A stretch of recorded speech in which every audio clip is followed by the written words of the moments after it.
Selamünaleyküm və rəhmətullah. O şəxslər ki, ailəni dolandırır və ailə üzvləri onun çörəyyəni sayılır, vacibdir ki, onların adından da fitrə zəkatı çıxartsın.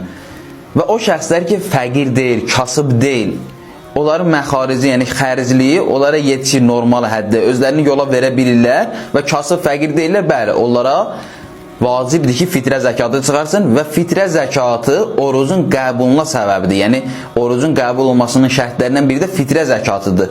Bundan əlavə də, əgər kart vasitəsilə göndərmək istəyirsinizsə, gərək indidən göndərəsiniz və o qarşı tərəfi özünüzə vəkil eləyəsiniz. Qarşı tərəf bayram gecəsi, bayram günü pulu kartdan çıxardır və deyir, bu filan kəsin fitrə zəkatıdır. Bu qaydaya əməl etməlisiniz və ən azı 3 manatdır. 5, 15, 20 manat da hər adama görə çıxarda biləsiniz. Amma ən azı 3 manatdır ki, bu da qayıdır buğda, kişmiş, arpa, xurmaya ki, bunların hər birisindən 3 kilo çıxarda bilərsiniz.